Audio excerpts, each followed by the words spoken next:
What is up, Steelers Nation? Thank you so much for jumping on to another episode of All Steelers Talk. I'm Noah Strackbine, joined always by my man in the corner, producer Nick Belsky. Find us on youtube.com/All Steelers Talkers. Subscribe anywhere you get your podcast. The Pittsburgh Steelers got the news they have been waiting for, and while it wasn't in their favor, I think the end of a roller coaster ride, a saga that lasted months, is refreshing enough to say, okay, it is what it is, and we can move on in peace. Brandon Aiyuk signs a 4-year, $120 million deal to stay with the San Francisco 49ers, $76 million guaranteed. We have plenty of reports that detail what the Pittsburgh Steelers were offering, what they offered in a trade package, what the Cleveland Browns were trying to do in this situation, and that, well, the 49ers were that close to pulling off a 3-team trade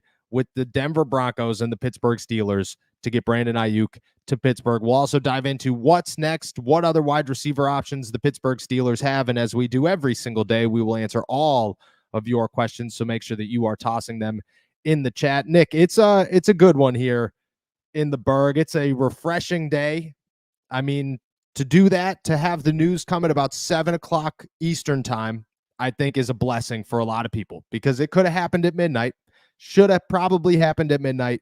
Instead, it happens just about supper time. I was okay with it. How are you feeling, my friend? Yeah, they wanted to get it over with before Shadur Sanders was able to take the field. So I understand, making sure that they have everything lined up, but I'm happy that it's over. That's for certain. I mean, the Steelers can now move on and we'll talk about it, either look for different wide receivers or just roll into the season with the guys that they have and kind of take a chance on themselves, take a chance on a couple of guys that are unproven and certainly unproven in the roles that they're in. But I'm happy that they can now move on to this and get ready for the season. If it's would have dragged into the season, it would have been a lot. I mean, it probably would have been fine for the guys in the room, but outside of the room, it would have dominated all the storylines no matter what they did on the field. Yeah, there was nothing else we would have been able to talk about. And there are a lot of people that were upset with the situation and get it over with, as if we were John Lynch and Omar Khan making these phone calls. They were having a great time. They didn't see any of it. They could care less about the headlines. They probably didn't look at any of them outside of the ones that they leaked to make sure that they were accurate in the ways that they leaked them, to make sure that that news got out. But it's over. Brandon Aiyuk goes to San Francisco. There are a lot of details in the entire situation, and I think the biggest one is that they really did try to pull off a 3-team trade. They called the Denver Broncos. They said, we will give you a 3rd-round pick from the Pittsburgh Steelers. We will then take Cortland Sutton. We will keep the 2nd-round pick from the Pittsburgh Steelers, and we will send them Brandon Aiyuk. And well, the Denver Broncos said no. I don't know how much of a conversation actually happened there, but to pull off a 3-team trade would have been massive, historic, would have been a day that we would have remembered forever. And on top of that, how that turned out, whether Brandon Aiyuk was an absolute superstar in Pittsburgh or a complete bust with the Steelers, we would have talked about it for years to come, about the historic, the 3-team trade, the 30 for 30 that comes out in 10 years, so on and so forth. It would have been exciting, but it didn't happen. We're going to dive into options in a minute, but we just want to headline everything that has happened in the last 15 hours or so. It has also been emerged that our speculation of the Cleveland Browns revamping their salary cap, restructuring the deal of Deshaun Watson to add over $35 million in available cap space. They now sit at $62 million in available money. They offered a boatload of money to Brandon Aiyuk, and they tried to get him over there. They offered him over the offer that he accepted with the San Francisco 49ers, which averages out to $30 million per season. Bonkers. But we were right. Brandon Aiyuk really didn't want to go there, which I think as if you are a Pittsburgh Steelers fan, you could take that with a smile, and you could say, all right, well, at least he knew not to go to Cleveland, because money doesn't talk louder than the Browns. So that's a good day for the Pittsburgh Steelers. Outside of that, the Steelers' 2nd and 3rd round pick, we've addressed that, would have been comfortable. Would you have been comfortable with the $120 million? Because personally, I don't think I would be. I mean, it's not my money, first and foremost. And secondly, well, obviously, yeah.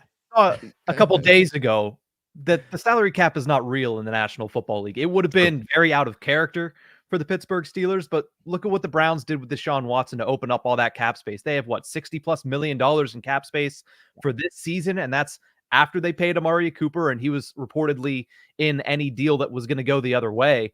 And they were getting ready to pay Brandon Aiyuk over $30 million. Clearly, the cap space and the NFL salary cap means nothing. So at the end of the day, they probably would have figured something out. They might have had to lose one player, maybe two in exchange. But again, you look at where they're at right now. They're choosing Russell Wilson for a reason. They want to win this season. Now, the degree of that is unbeknownst. Obviously, everybody wants to know, everybody wants to win a Super Bowl, but I think the Steelers win now. And I think getting Aiyuk, they were willing to pay whatever it took to get a really solid season out there this season. Yeah, I think by the end of it, they would have offered $30 million and said, okay. And you're spot on with the salary cap isn't a real thing. So who cares? At the end of the day, like you could offer these guys as much money as you want to offer them. It doesn't matter because you could restructure void years. It really, none of it means anything at the end of the day. You have money to spend and you could continue to spend it.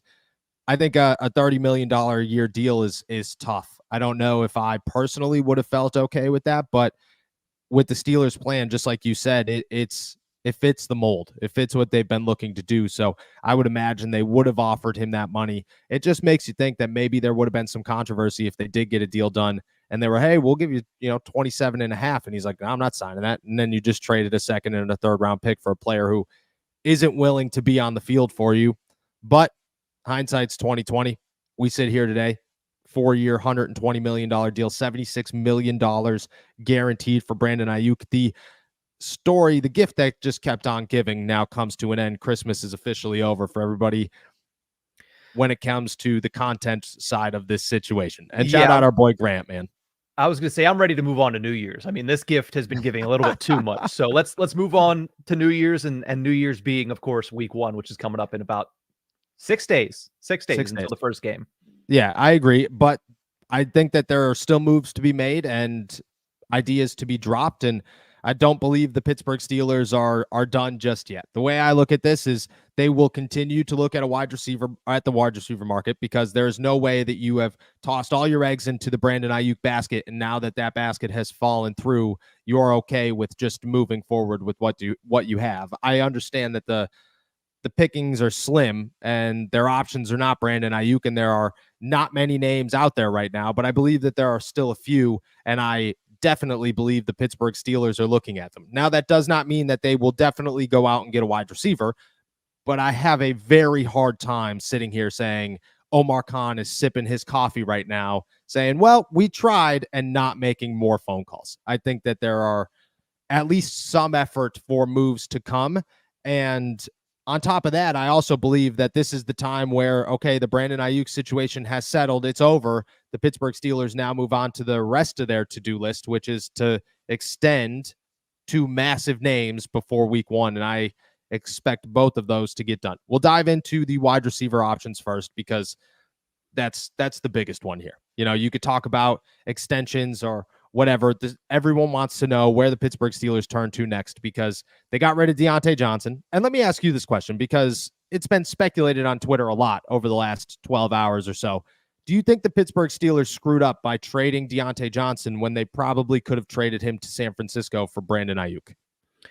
I think you don't even have to go that far. I think that it might be looking worse now because now you know that Dante Jackson was likely going to be cut by the Carolina Panthers, and you could have kept Deontay Johnson. You could have moved him in a Brandon Aiyuk deal, or you couldn't have. But either way, you would have had that asset. You would have had that type of receiver, and you could have went out and got Dante Jackson as well. Not saying I don't like Dante Jackson. I think he's probably a massive upgrade over what they had last year at cornerback 2, which was Levi Wallace or Patrick Peterson or whoever else besides Joey Porter. It's a nice upgrade there, but I do think that they kind of handcuffed themselves, especially considering they made that move and then they put all their eggs in one basket and passed up on so many other players that could have elevated that room a little bit more. Yeah, I agree. I like the Dante Jackson trade, and I'm a big fan of Dante Jackson as a player, but if you were looking to give up a second and a third, why didn't you just toss the Carolina Panthers a 3rd-round pick?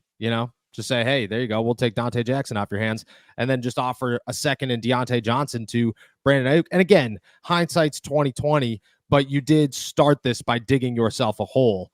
Omar Khan, I think of all the trades, that one still makes sense. I'm not going to chalk it up as a loss, but that is the only one where maybe you jumped the gun. Maybe your aggressiveness as a general manager came and bit you in the butt a little bit in this situation, because patience would have allowed you to see that the market was open and that Brandon Aiyuk was a real option. But the asking price wasn't something that you were able to meet. I think it could have worked out where they did get both. I agree with you. And maybe it wasn't the best move. Again, I think Dante Jackson and what he provides to this defense is enough to say that I'm not going to say it's a loss. They didn't take an L, but it wasn't a mistake. But you could have figured this out in a different situation. And to be honest, at the end of the day, that's what it would have taken, because Brandon Aiyuk's agent is saying that the $30 million a year is not the deal that's been on the table. So chances are it was less money. You're paying $28 million for Brandon Aiyuk, and all you're giving up is Deontay Johnson, a second-round pick. I'd be okay with that. I feel pretty confident about that situation. And then you could go figure out Dante Jackson. I agree with you. I think you could have pulled off both, but they didn't, and you move forward. Mm-hmm. I think there are 3 names that the Pittsburgh Steelers can now approach on the wide receiver market. 2 of them are trades. One of them is a free agent. We'll start with the free agent. That's Michael Thomas. It's not a good name.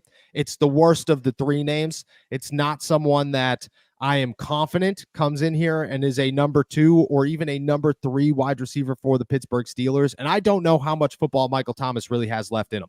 But the Steelers made contact with him earlier in the offseason.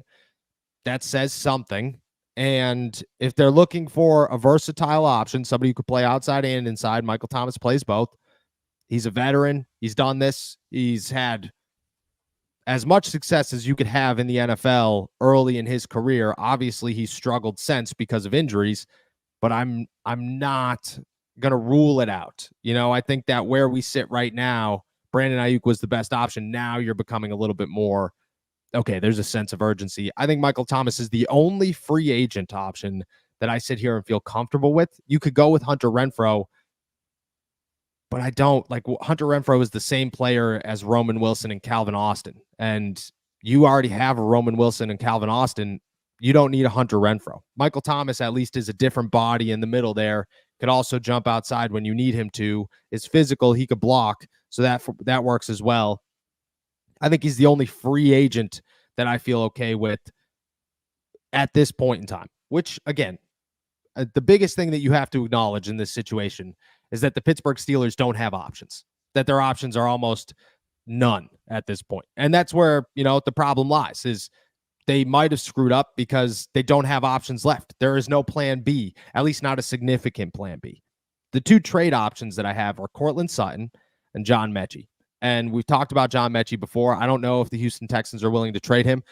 But if the Pittsburgh Steelers called the Denver Broncos and said, we'll up that 3rd round to a 3rd and a 4th, 3rd and a 5th, we'll give you a 3rd and a 3rd next year for Courtland Sutton, maybe they're listening. Because if San Francisco called and they were willing to listen to them, maybe Courtland Sutton is on the table. And maybe the Pittsburgh Steelers weren't willing to make an offer good enough back in the draft or back in late free agency because they knew that they wanted Brandon Aiyuk. But maybe where they sit here today, well, Brandon Aiyuk's off the table, so Courtland Sutton makes some sense. I could see Courtland Sutton being an option. I'd go get Courtland Sutton. If I was the Pittsburgh Steelers, I'd feel fine giving up a 3rd and some for Courtland Sutton, just to say, okay, this is our best case scenario right now. Let's make it happen. It is no longer a plan B. This is our plan A. Let's try to toss all our eggs in this basket. He's cheaper. He isn't going to be worth all the draft compensation. There isn't any issues. He's a leader, and he caught 10 touchdowns with Russell Wilson last year. So I'm all for it. Courtland Sutton's my top one. I think he's the only realistic one as we sit here today, but I would open that door, and I think that door is cracked for a potential trade. The thing about Sutton is I don't think the door is cracked right now. I think they would listen, but I do think that Sean Payton and the Denver Broncos wanted him there for a reason. They gave him the contract that they gave him for a reason. They want him to be there for a young quarterback in Bo Nix. Now, if we get to the trade deadline and the Broncos have struggled and they're looking to kind of hedge their bets a little bit, I could see them potentially trading Cortland Sutton, but to me, and I understand this is speculation, it just feels like right now he's probably not on the table unless you blow them away with an offer. And we've seen Omar Khan didn't want to blow away the 49ers or didn't want to blow away Brandon Aiyuk with an offer. He wanted to pay market price, and that was $28 million, second and a third, wasn't willing to budge on anything else. It seems like he's not going to overpay to fix this situation, and that seems like the only way that you're going to pry away Cortland Sutton from the Broncos at this stage of the season. Yeah, I don't disagree with that. I don't disagree with that at all. I think that might be the case. You're looking trade deadline. I think there'll be a few options, but and here's a good question for you: do they wait that long? Like, if the Steelers are going to go to the trade deadline, they might have Deebo Samuel, they might have Devontae Adams, they might have Cortland Sutton. There's probably going to be other names out there available as well, because teams are going to. I mean, the Washington Commanders. If you're in a really bad spot, why not trade Terry McLaurin? That makes a lot of sense.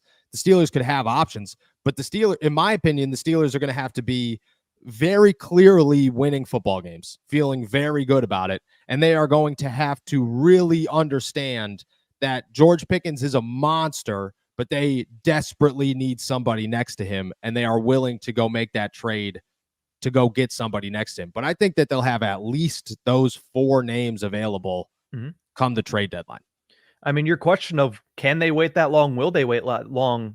Who else is available right now that raises that bar? I know you mentioned Michael Thomas, but I think that any conversation about a wide receiver now, from now to the start of the season, and even the first couple of weeks of the season, is who is available that is going to give you a better option than Van Jefferson. On the free agent market, I don't see anybody. On the trade market, there's not really anybody either, because as of right now, a lot of those good pieces, a lot of those bona fide number 2s or 1Bs, if you want to call them that, are locked into the team that they're on. Sutton is one of them. Obviously, Aiyuk and CeeDee Lamb came off the table this week as well. A lot of those names aren't available anymore. So the Steelers, if they want another receiver, I think they're going to have to wait to the trade deadline, whether they want to or not.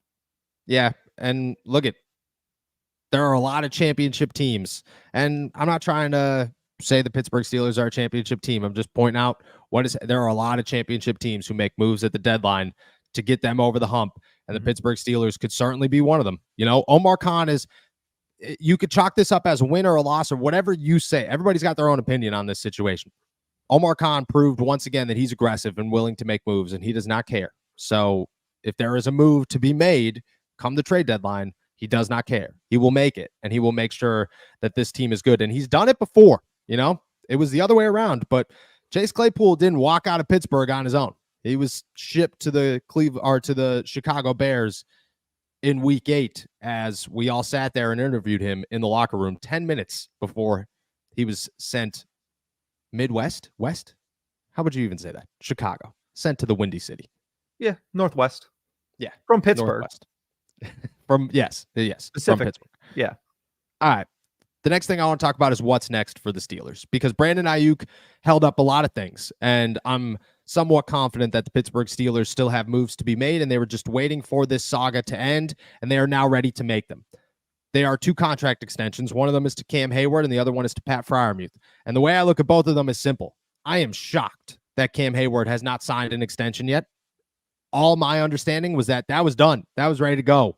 Pittsburgh Steelers and Cam Heyward, they were ready to move forward. I think the Brandon Aiyuk situation, it held it up. And then Pat Freiermuth's been dropping hints the whole time. I mean, his agent showed up at training camp. That never happens. And then he's on the Christian Kuntz podcast the other day. I'm listening to it, and he just very casually smiles talking about a contract extension and says, yeah, hopefully by week 1. And I'm like, nobody else caught that? Nobody else noticed that Pat essentially just said, things are good in a good direction. I'm feeling very good about where we are. I think both of those deals get done this week. Hopefully not this weekend, but this Monday. I'm not a weekend news guy. You know what I mean? I want to go. I wonder why. Yeah, like I just want to go I want to enjoy. I want to watch some college football. The last thing I want to be doing is talking about Pat Freiermuth's extension. Let's do that on Monday. I think both of those deals get done before week 1.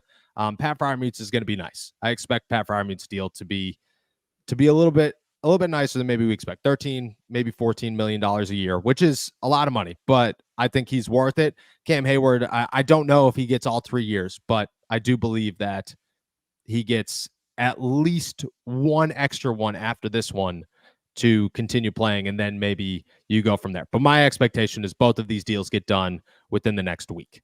Yeah, it makes sense, especially with the Cam Heyward one. I mean, that was a huge topic of conversation all throughout OTAs when he wasn't there for the first time in his career. And then even when he showed up, he's talking about it like, I'm here to work, but at the same time, doesn't mean I don't want the deal. I mean, he's handled it a lot differently. We've mentioned it on countless occasions. He's handled it differently than Troy Polamalu did. He's handled it differently than Hines Ward did. But also, it's a guy that is coming off of an injury. And I think the Steelers are smart enough to not judge him based on that, but to try to use that as leverage. But at the end of the day, throughout training camp, that wasn't a question. It kind of faded in the background where you almost forgot, oh, yeah, Cam Heyward is in a contract technically dispute with the Steelers. It's just he's too nice of a guy to make it into a dispute like everybody else does. So I would be surprised if this deal doesn't get done. And the same goes for Pat Freiermuth, especially, I saw the Coons podcast, seeing his face there. It's like, all right, maybe there is just this cloud over the Steelers salary cap where they need to make sure one thing is set before they pull the trigger on these other two things where they might have had to just adjust some numbers, adjust where the bonuses go and where the signing bonuses go. But now that that's over, now that the Aiyuk situation is done, it clears space and clears runway for Omar Khan to get these deals done. And I would be surprised if it's not done by week 1, especially knowing the Steelers don't like doing this type of business once the season begins. Yeah, I think everything ends come week 1. Like come Sunday, it's over. Come Friday, it's over. But I could see a Friday deal, a Thursday, before you get on the plane to go to Atlanta, you ink your name to that deal. And I agree with you. I think that numbers had to be moved. That's as simple as it comes. Is the Pittsburgh Steelers had a situation. They looked at it. They said, all right, look, if we get Brandon Aiyuk, we have to add all this money to our salary cap. So maybe your signing bonus comes in 2025 instead of 2024. Now it's, all right, here's some money. Have a good time, and he's not waking up with $76 million in his bank account tomorrow or this morning like Brandon Aiyuk did, but it's still going to be a good chunk of change, and I think that's where they go. Cam Heyward and Pat Freiermuth's what I see coming next for the Pittsburgh Steelers, and I expect them to happen rather soon. All right, we've addressed everything. The Brandon Aiyuk situation, everything that happened that led up to a 4-year, $120 million deal, the Steelers' next options and what comes next for this football team before week 1. Let's dive into your guys' questions. If you have more of them, make sure that you toss them in the chat. We'll answer all of them as we do every single day. What do we got? Let's start with Peter Swistock, which says, good morning, guys. Is Ryan Watts okay? Mike DeFabo said he's in a neck brace right now. Yeah, he is in a neck brace. I was kind of shocked on that one, but stingers are typically related to the neck. That's typically what you're looking at. It is worse than what they thought. I don't think it's a stinger. I think it's a neck injury. It's something serious. I don't know. Neck injuries they're as difficult as they come, because you don't know if it's going to affect you long term. You don't know if it's going to affect you short term, or if you'll be back within a season or 2 seasons. It's very mysterious, and it has many different avenues that it could go down over the next 365 days. So it's a story to watch, certainly. For right now, I have no expectations for it, simply because you have to hear things. You have to get confirmation from the doctors, and I don't even know if Ryan Watts has that confirmation yet.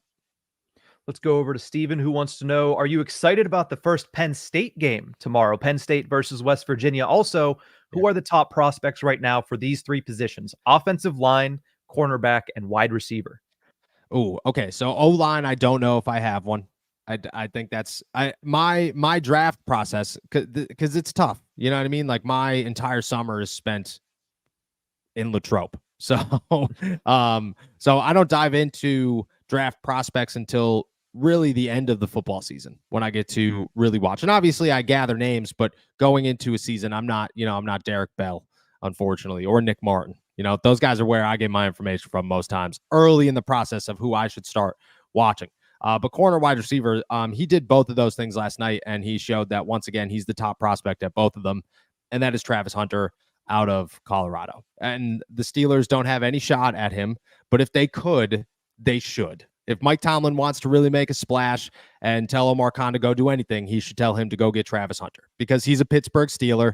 He's hard-headed. I believe that guy is good. From what I've heard, Travis Hunter is not like you could have issues with Deion Sanders and his attitude. Travis Hunter does not emulate any of that from what I have heard.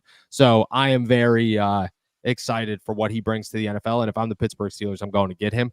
Offensive line, I'll get back to you on that one. I am excited for the Penn State West Virginia game. I'm excited for all of college football. Like all Pitt, Kent State is going to get me rowdy. And I don't even know if that game scores 20 points total. So it's just having football back changes everything.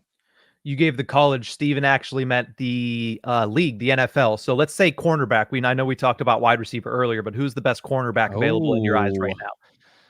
Oh man, available. That's very difficult. Well, who was on? I had a list. Let me pull up my list because things have changed. Maybe my list is gone. Did I get rid of my list? I might have got rid of my list. There were a couple of names. Man, dude, I got to go back and look. Let's see if I can pull them up because you deserve an answer. You definitely deserve an answer. I believe there are 3, and then from my understanding, there are a couple of names that have already been gone. Lewis Seen, I think, could play anywhere, but he's already gone. Rock Ya-Sin and Sean Wade are my 2 that I feel comfortable going to get. Trey Flowers also signed to a practice squad somewhere. He would have been another option, but Sean Wade is a good one. My thoughts on Sean Wade are the Pittsburgh Steelers loved Sean Wade coming out of Ohio State. He has really never gotten a real opportunity in the NFL, and I'm not saying he deserves one, but he could play the inside, which is awesome.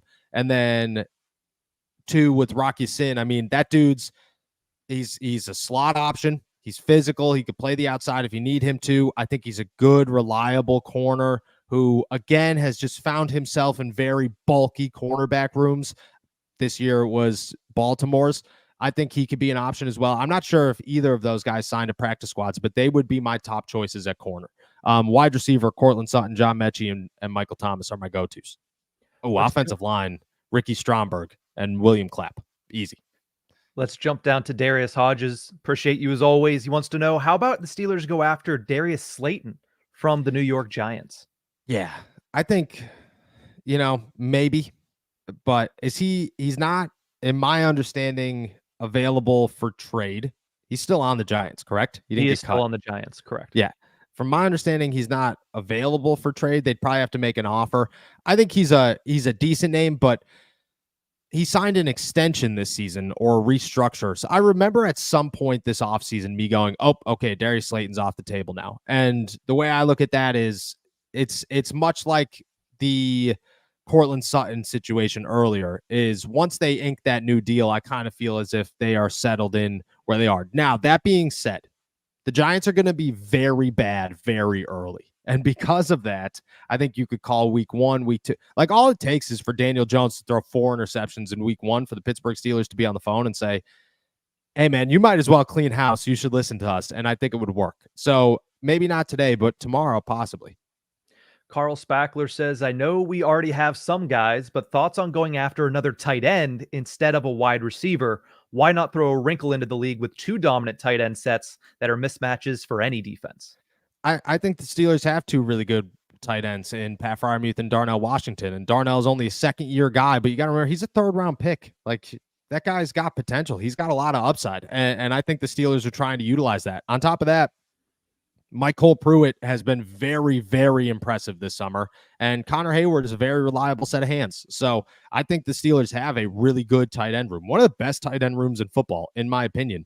And I don't believe that they have to go and get somebody because I think they already have 2 guys that could turn out to be really good pieces in this league. Let's go over to Lifted Ones. That asks, how pissed off is Calvin Austin and the rest of the receiving core now that since everybody is saying they're not good enough?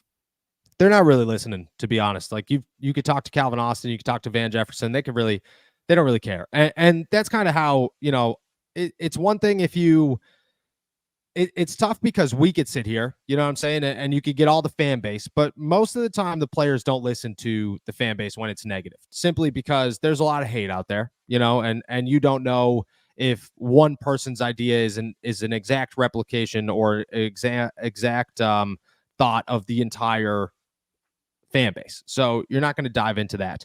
If you're a player, you try very hard to avoid the headlines, and then once in a while you'll catch a name on ESPN, and I think that's when it gets under players' skin, is when their family's sending them Stephen A. Smith calling them out on First Take or something like that. That's when it bothers them. But from what I hear, they're just simply looking to prove themselves, and they're feeling good about it. But they're not really upset about the situation. They're just more looking so as, let's show the world, the league, that we could be those guys. We are good enough. FIFO wants to know, why wasn't Omar Khan looking at other players instead of just sitting on Brandon Aiyuk? That is a good question, my friend, and I don't know. And I think that's some criticism to Omar Khan. I don't criticize Omar Khan much, but I will criticize him for that one. I don't know why you weren't exploring other options, and maybe they were. Like throughout the process, it was reported that they reached out to Tim Patrick and John Mechie, that they made contact with Michael Thomas, that Cortland Sutton was on the table at one point. So they've at least done a little bit of homework, but why they weren't aggressive in any of those situations, I think they firmly believed, like Jerry Dulac tweeted out the other day or last night, like the Steelers weren't surprised by this. I think the Steelers were a little bit surprised by this situation. And I do think that's fair criticism to say Omar Khan probably should have diversified a little bit and said, we'll toss a huge offer at the 49ers for Brandon Aiyuk, but we're also going to look at this guy and this guy and this guy to see if we could land somebody else earlier. I think that's where he went wrong. Let's go over to Travis, who wants to know, do you think Des Fitzpatrick could make it back? I really liked watching him this preseason. I think he's an option. My thing with Des, and I like Des, I'm a big Des guy. I think he's got a lot of potential. Former 4th-round pick out of Louisville, was a stud at Louisville. His special teams have never been the greatest, and that's where you need to shine as a bottom of the depth chart wide receiver. Is you got to be able to play gunner. You have to be a really good gunner. That's never been Dez's strong suit, and because of that, I think the Steelers have always put him on the outside looking in. That being said, guys go down where they need a receiver. Dez is a name they'll call on, and they'll probably feel confident about that situation. Pittsburgh Hornets wants to know about your travel plans. Says, what out-of-state games are either of you attending, if any? Out of state, so I go to all the AFC North games: Baltimore, Cleveland, Cincinnati. This year I'll be in Denver week 2. Oh, I don't have the schedule on me. I'm not going to Indianapolis as of right now. That could change, but Indianapolis, my problem with Indy, okay, and I'll call Indianapolis out right now, is there is no city I love more than Indianapolis outside of Pittsburgh. Love Indy. It is the worst stadium setup in the entire world. You take the same elevator from the top of the building down to the locker room underground as every single fan who's trying to get out of that stadium. It takes an hour and a half to go and interview guys, and by that time, everybody's done. So it's just not worth your time as a media member, in my opinion. That being said, you do get St. Elmo's shrimp at halftime, and sometimes that's worth it. But Baltimore, Cleveland, Cincinnati, Denver, Philadelphia. There's one more that I'm missing that I don't know. Did you say Washington? I don't know if you're going to Washington or not. Oh, and Washington. I'll be in Washington. Let's go over to the next question, which is, now that this saga is over, do the Steelers find somebody for the O-line and give Wilson and Fields the protection they need to work with the wide receiver room that they have? I believe that the offensive line needs some work, but I just don't know where you're going to add somebody and plug them. Like, it's more so their starters are not living up to expectations, not they need to go get another starter. They just need their starters to play better. Like, you're not going to you'd replace Dan Moore, but you'd replace him with Broderick Jones, and then you'd put Troy Fautano at right tackle. You're not going to replace Isaac Seumalo when he comes back, and Spencer Anderson's going to get your first shot to start there and replace him because you're hoping that he's a key piece to the future. You're not going to replace Zach Frazier, and you're not going to replace James Daniels. So there's no place to plug in a starter. You need a backup. You need a backup center, and I think you could go get one, and there are some pretty good options out there. You probably need a backup tackle as well, especially with Isaac going down. You desperately need a tackle. But if Troy's going to be good for week 1, that solves that. You need help, but you need depth help, and you have a lot of options, but none of those are going to raise the bar of your offensive line. Daniel Porter says, are the Steelers holding wide receiver tryouts this weekend? I got mad skills, and I'm 5'8" and 185. Hey, dude, you make enough phone calls. I'm sure you could find yourself here somehow. I don't know. We need to see a 40 time. You could hit us with tape. We'll play it on the show. Let's go to Pittsburgh Hornets, who asks another one, says, where do you think Russell Wilson ends up sack-wise at the end of the season? Over or under 40? Does he still end up in the top 10 quarterbacks for sacks? I'll tell you this. Russell Wilson has had a pretty long career. He's only been under 40 sacks twice. Yikes. Big yikes. Well, I'm going to go 40. I'm going to go over 40 because the Steelers' offensive line gave up a lot of sacks in the preseason. I don't expect that to change. And they play, I mean, the AFC North is about as difficult as it comes to avoid sacks in. And then you're also playing the AFC West, which is also very difficult to avoid sacks in. So I would say over 40. Man, that's crazy that's twice in his career. That's troublesome. That's definitely troublesome. Yeah, 2021, his last season with Seattle, he had 33, and his first ever season, 2012, he had 33. Every other season is over 40. There's a couple over 50 here, including 55 in 2022 in Denver. Yikes. Okay. Yeah, we're going over 40. Let's go to Marlon's question next, who says, what game could be a trap game for the Steelers this year? Week 1 in Atlanta. That's a trap game right there. You know, that's everybody's juiced up. The Steelers are going to win. Revenge game for Arthur Smith. You know, new quarterback, great defense. Everybody's overlooking the Falcons. They're going to stink. I think the Falcons look really good, and I would be surprised if they weren't in competition to win the NFC South. So in my head, is it the South? Yeah, yes. It's got to be the South. I would say week 1 trap game, certainly. Besides that, possibly Washington, but I only say that because we're coming off a bye. Maybe you're getting lazy, but I hope that Russell Wilson breaks that mold. I'll give you another one that could potentially be a trap game. Week 6 against the Raiders on the road, in between 2 national games against the Cowboys and the Jets. Okay, so let me kind of play devil's advocate on that one. That's fine. There are few stadiums in the NFL. Steelers fans show up everywhere.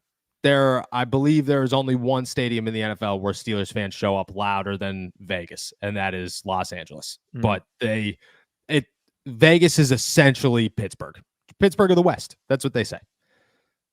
Let's go over to Vibin' with the Dogs, who checks in and wants to know over or under 3.5 interceptions for Minka and the return of Minka Ball. I'm going over. I'm going over 3.5. Feeling good on the 4, potentially 5. This is a Minka year. This is a big Minka year. He's got the weapons around him. He's got the best cornerback room and safety room he's ever played with. This is a big year for Minka Fitzpatrick. I feel confident in the over.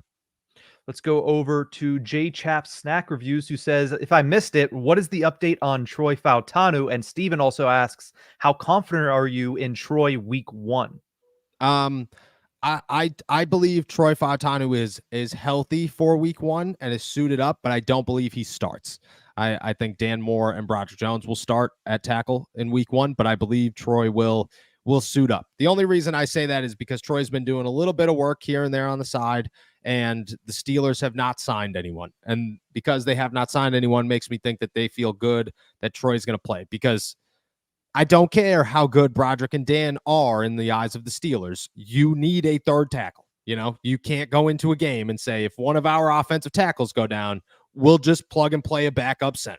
That's not going to happen. So I would say I feel confident that he's going to play week 1, or there's a shot that he plays week 1, a good one. I don't think he starts. Let's go over to J Chap again, who wants to know, we all have high hopes for Pat Freiermuth. Is it concerning that we didn't see much from him in this preseason? No, because the Steelers weren't looking to get Pat very involved in the preseason. There was no reason to get him very involved in the preseason. The preseason is keep your offense basic. Don't give away everything that you're looking to do in the regular season. And Pat Freiermuth is going to be a massive part of that. On top of that, you had offensive line issues. You only played a quarter of football. Pat Freiermuth was never on the field longer than George Pickens or anybody else, and that was by design. So George caught 3 passes in the preseason or something, maybe 4, and then he was gone every time. And if those 4 passes are going to George, it really only leaves like 1 or 2 more passes to go to Pat. So it doesn't concern me at all. Let's go to Steven again. Steven wants to know, do you think the communication will be cleaned up between the center and quarterback exchange? There's been way too many mistakes, in my opinion, during this preseason. Well, I don't want this to come out as an insult to Justin Fields, but Russ was never part of any of those snap mistakes. So I hope so. That being said, the Zach Frazier one at the end was just like an awkward situation where it was so loud in the stadium that he was supposed to go on a silent count, and he was just a rookie. And Spencer Anderson tapped him to tell him the change in cut or in protection. Zach thought that was to snap the football, and that happens. You're dealing with a rookie center. There are going to be hiccups. That being said, I expect Russ to help clean up some of those hiccups and make things easier. Let's move over to Douglas, who wants to know, is Broderick's right arm still messed up? I talked to him the other day. He says that he's good to go. He says that the brace is just there because it helps. Take that as you will. I watched the tape, and he has a very hard time extending that right arm, but he says he feels good. We'll see in week 1 if things change. If not, it's going to be an ongoing conversation, and that conversation is going to get a lot more, I don't want to say hostile, but it's going to heat up every week that he still looks rough. Let's go to Hefe Boss Up, who says, Vince Williams told me on Twitter he's low-key back for the Steelers. Would you be open to him unretiring to come back to Pittsburgh? Vince Williams is a good dude, man. And I can tell you that I don't think he's in football shape, although I would imagine he could get in football shape pretty quick. But I think he's pretty comfortable, feeling good. That being said, I don't think that the Steelers need an inside linebacker, so they're probably chilling. And I think Vince is very comfortable, making a couple of bucks and coaching some football and hanging around the facility and giving himself something to do throughout the week without getting hit by a train every Sunday and then trying to recover in the offseason. Marlon wants to know, what is your over or under for sacks in week 1?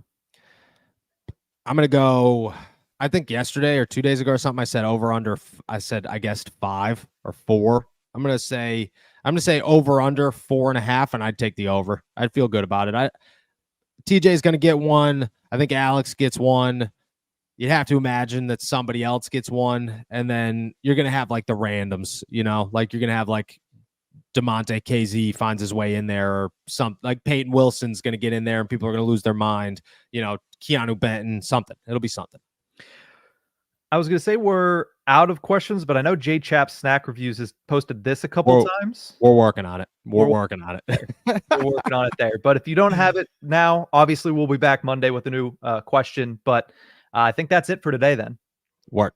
With that said, guys, we are going to head out of here. Thank you guys so much for jumping on to another episode of All Steelers Talk. Make sure to subscribe to us on YouTube, youtube.com/All Steelers Talk. Check us out anywhere you get your podcasts. As always, please find all of our work at si.com/NFL/Steelers. With that said, we leave you for the final time talking about Brandon Aiyuk, and I hope everybody enjoys a beautiful day in the Berg. Peace.